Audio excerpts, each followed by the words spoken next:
Selamat pagi pada teman-teman petani di seluruh Indonesia. Perkenalkan, nama saya Wayan Sriye. Saya sebagai petani pembudidaya stroberi di Bali. Nah, kami punya anggota yang berbudidaya stroberi namanya Bali Buyan Berry.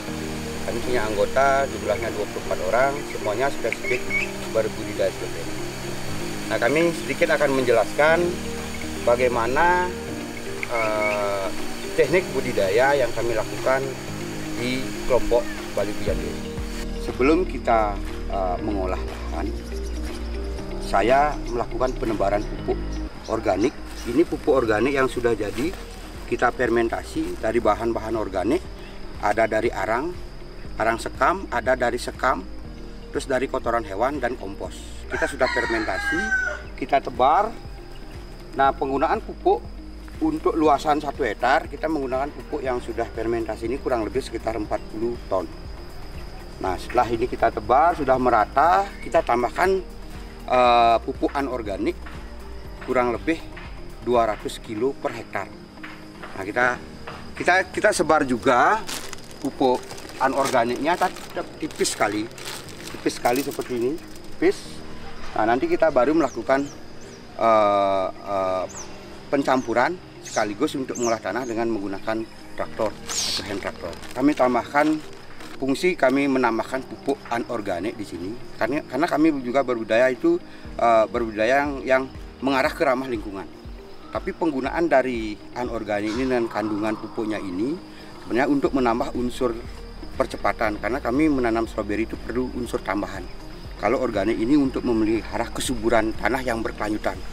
Nah, untuk nutrisi tambahannya kita pakai dari unsur kimia dengan di awal kita menebar sedikit sekali, cuman 200 kilo per hektar.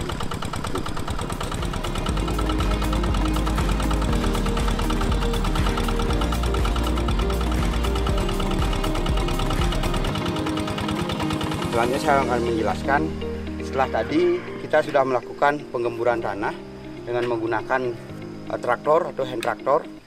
Sekarang kita lanjutkan dengan membuat sketsa bedengan. Sketsa bedengan ini kita buat dengan ukuran lebar. Itu bedengan kita buat dengan lebarnya itu 65 cm. Dengan got nanti, gotnya itu 55 cm. Berarti jarak antara got dengan bedengan itu sudah 120 cm. Kenapa kita buat seperti itu? Untuk siklus selanjutnya, apabila kita membuat bedengan kembali, nanti got itu akan menjadi bedengan, dan bedengan itu akan menjadi gotnya untuk siklus selanjutnya. Nah, ini menggunakan cangkul, dengan kita naikkan tanah seperti ini, untuk sketnya seperti ini. Nah, kita pakai tali untuk meluruskannya, nah, kita potong biar lurus. Tanahnya kita naikkan, itu tinggi bedengan kita itu ukurannya kurang lebih sekitar 30-40 cm. Kalau kita ukur selutut lah. Selutut kita ngukur, nanti setelah ini baru kita tutup dengan mulsa plastik hitam perak. Tapi sebelum kita nutup, kita pasang irigasi tetes. Irigasi tetes dengan jarak spasi tetesnya itu kurang lebih sekitar 20 cm. Tadi kita sudah melakukan pembuatan bedengan dengan ukuran 65 cm. Sekarang kita akan melakukan pemasangan irigasi tetes. Ini kita menggunakan irigasi tetes namanya tip drip. Tip drip ini panjangnya kurang lebih sekitar 24 meter. Nah, kita pasang, kita tarik dulu panjang ini, nanti kita pasang di atasnya. Dengan spasinya yang 20 cm ini, titik tetesnya menghadap ke atas, jangan kebalik. Karena ini seperti ini ada lubang tetes, ini spasinya 20 cm, ini bisa menetes kalau kita kasih tekanan dengan menggunakan pompa air, itu dengan tekanan kurang lebih 1-2 bar, dia bisa menetes 1 jam itu 1 liter. Nah, ini di irigasi tetes ini fungsi utamanya adalah satu untuk pengairan. Yang kedua, kita bisa melakukan pemupukan dari ini dengan menggunakan pupuk cair. Seperti itu. Kita taruh di atasnya seperti ini. Kita taruh ini, lubangnya menghadap ke atas. Kenapa menghadap ke atas? Nanti apabila ada endapan-endapan dari pupuk itu tidak menyumbat pori-pori daripada filter ini. Seperti itu.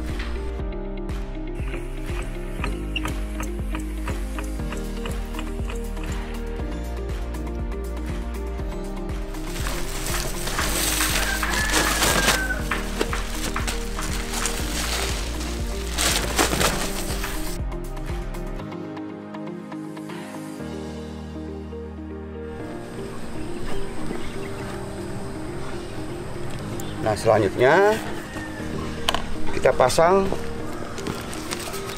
irigasi tetesnya.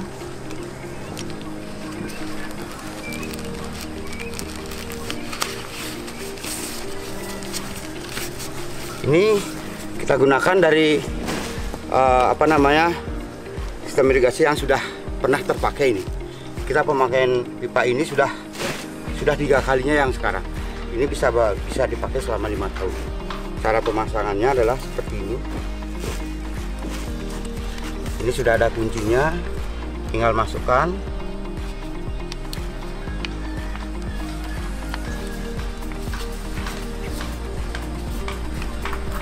Kita kunci.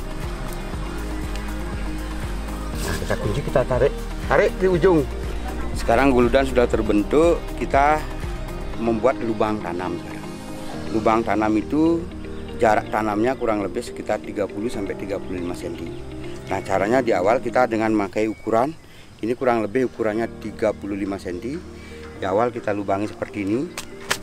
Nah, kita ukur dengan ini. Gampang kita. Ini.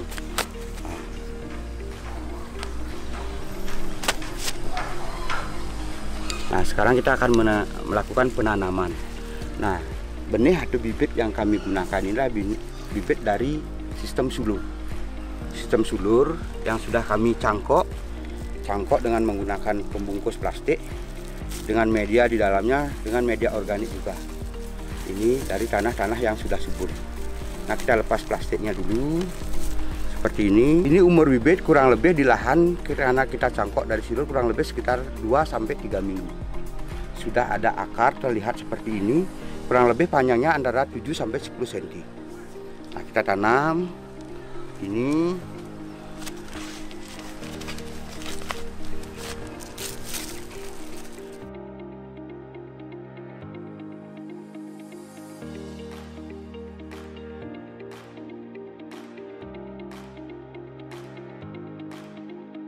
Nah, ini bisa dilihat tanaman yang sudah ditanam di bedengan ini umurnya sudah antara 2-3 bulan. Umur ini sudah dari vegetatif sudah mulai menginjak ke generatif. Sudah mulai ada buahnya kelihatan seperti itu. Mungkin nanti kita lanjutkan dengan panen. Nah, selama kita umur ini kita melakukan pemeliharaan dengan menggunakan irigasi tetes tadi yang sudah ini dengan pengairan dan penyiraman. Nah, proses untuk pemeliharaan pembersihannya kita lakukan seperti ini. Kita membersihkan gulma, lalu sering gampangnya dibilang pruning itu artinya satu pembersihan gulmanya, yang kedua dengan cara menghilangkan daun-daun tua untuk artinya kebutuhan pupuk itu biar tidak terlalu boros. Nah, untuk menginjak ini sampai ke vegetatif sudah menjadi buah, ini kita sudah keluar bunga seperti ini. Dari bunga ini kurang lebih sudah ada penyerbukan, itu akan menjadi buah yang sudah siap panen. Itu kurang lebih umurnya 20-25 hari sudah bisa panen. Nah, buahnya itu seperti ini. Nah, kalau ini sudah berbuah, kita akan menyungkup. Kalau kami di sini menyungkup dengan menggunakan plastik sungkup seperti ini. Prosesnya kita pembuatnya adalah memasang, di awal kita memasang tunnel.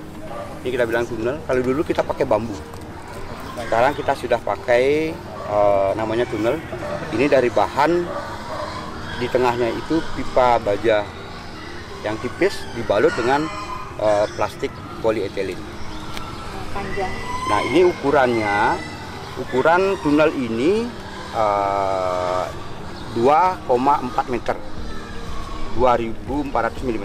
Nah, ini kita tancapkan di tanah kurang lebih yang kiri 20 cm 20 cm, akhirnya kita dapat tinggi sekitar 1 meter. Kalau tinggi guludan kurang lebih 40 meter, berarti tinggi antara jarak guludan dengan tunnel dengan plastik nanti sungkupnya kurang lebih 60 cm. Nah, manfaatnya apa? Kelebihannya apa tunnel ini? Karena kalau kita sudah menginjak masa panen, kita dalam waktu 1 minggu kita melakukan panen itu 2-3 kali panen. Kita melakukan pemasangan sungkup seperti ini. Manfaat utama dari pasang sungkup ini karena di lingkungan kami di sini curah hujan begitu tinggi. Nah, di stroberi dia perlu air banyak, tapi buahnya tidak boleh terkena air karena beresiko terhadap satu busuk dan rasa dan tampilan juga. Nah, makanya kami membuat sungkup di sini dengan sungkup yang seperti ini. Nah, waktu di musim hujan atau sore hari kita sungkup seperti ini. Kita tutup di malam hari atau setelah panen. Kalau kita mau melakukan panen kembali, kita harus buka seperti ini. Nah, kita buka baru kita panen lagi. Selanjutnya kita akan ada proses panen. Proses panen itu yang sebelum kita panen kita harus menyediakan peralatannya dulu. Seperti ini tray kita gunakan untuk mengumpulkan hasil panennya. Buah yang dipanen yang layak untuk dipanen untuk di stroberi adalah tingkat kematangannya antara 80% sampai 100% tingkat kematangannya. Yang bisa kita lihat seperti ini. Kalau di sini masih moncong putih namanya. Seperti ini sudah bisa dipanen dengan tingkat kematangan 80% sampai yang full red, merah 100%. Nah, proses panennya bisa dilihat seperti ini. Caranya kita pegang buahnya, tapi jangan terlalu keras memegangnya karena ini teksturnya lembek. Kita petik seperti ini, dipuntir. Nah, dan selanjutnya kita panen. Seperti ini. Setelah panen ini, kalau dalam tempat ini kalau sudah penuh, kita sediakan tempat yang lainnya untuk mengambil kembali proses panen. Nah, selanjutnya setelah ini kita serahkan ke bagian pasca panen untuk dilakukan sortasi, grading, packaging, dan selanjutnya ke pemasaran di pasar-pasar yang sudah ada ditentukan pasarnya. Ya, tadi kita sudah melakukan panen di kebun. Selanjutnya setelah panen itu kita masuk ke penanganan pasca panen. Proses awal kita di pasca panen itu adalah produksi yang kita hasilkan di kebun, kita timbang dulu. Kita timbang, kita catat. Nah, setelah kita timbang, kita catat sudah tahu berapa jumlahnya, baru kita akan mengarah ke tempat penyimpanan dulu. Nah,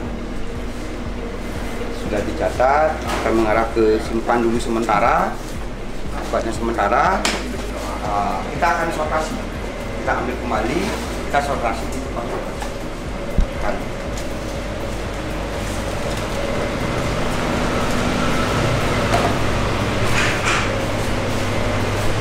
Ini proses sortasi kita.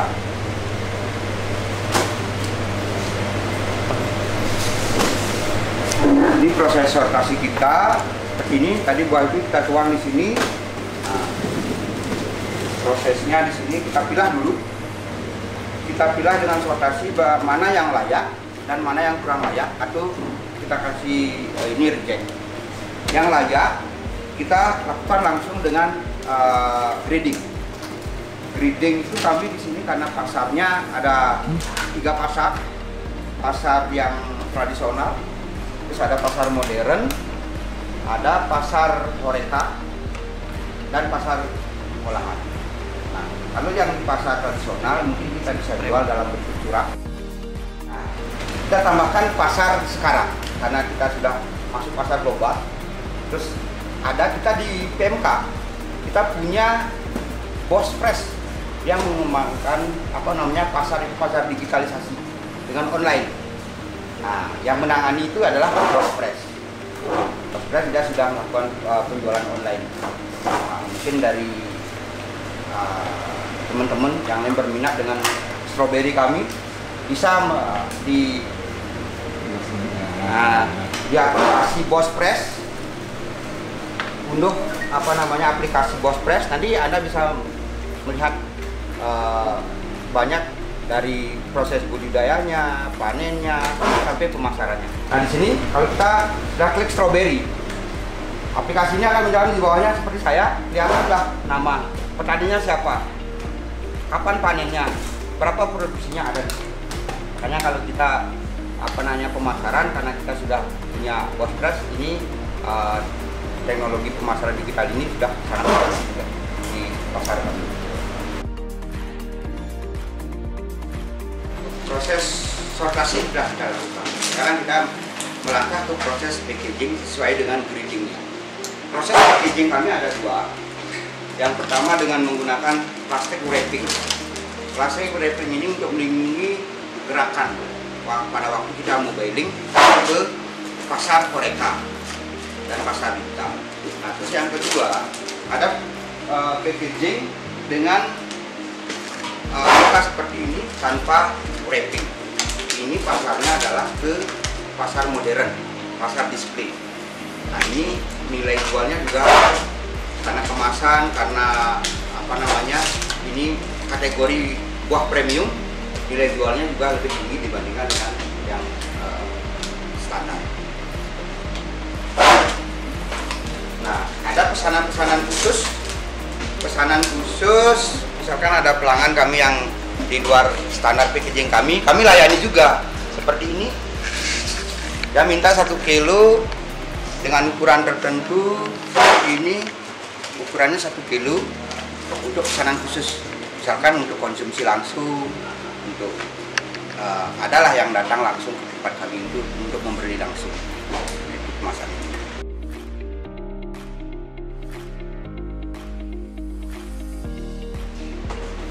Nah, ini proses kita untuk membuat sebuah proses. Karena panen kita di lapangan seperti tadi saya jelaskan, ada panen dari tingkat kematangan 80% sampai 100%. Nah, ini buah yang tingkat kematangan 100%. Apabila kita jual ke pasar display, ini beresiko cepat berubah warna atau rusak.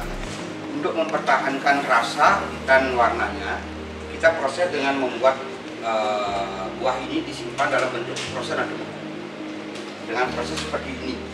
Dan ini juga pasarnya ada permintaan pasar yang khusus seperti ini. Nah, kegiatan kami di sini panen di kelompok tani Balibian Biri itu dengan rata-rata panen per sekali panen itu kurang lebih sekitar 500 sampai 800 kilo dalam waktu masa panen 1 hari sekali panen. Kalau misalkan dalam 1 minggu kita panen 3 kali, rata-rata di musim sekarang itu kita bisa dapat buah 2 sampai 3 ton. Itu rata-rata panen kita. Nah, pasarnya juga begitu, kita panen penjualan pasar yang ada yang sekar, ada yang frozen. Kalau yang frozen ini adalah ke pasar olahan atau pasar mandiri. Nah, kalau melihat perbandingan harga jual kita di pasaran, untuk pasar frozen kita ada negosiasi harga sesuai dengan kualitas dan kuantitas. Misalkan kalau kita masuk ke industri besar, kita selalu berbicara masalah kuantitas, itu ada negosiasi. Dan kalau ada permintaan sesuai dengan kualitas yang bagus, harga hampir sama dengan harga yang kita jual segar. Seperti ini, kita ini gradingnya, kalau masuk ini gradingnya masuk di grading BC. Kita jual itu harganya rata-rata 35.000 rupiah per kilonya. Itu dengan kuantiti. Kalau kita jual eceran bisa di kisaran 40 sampai 45.000 kalau ecerannya.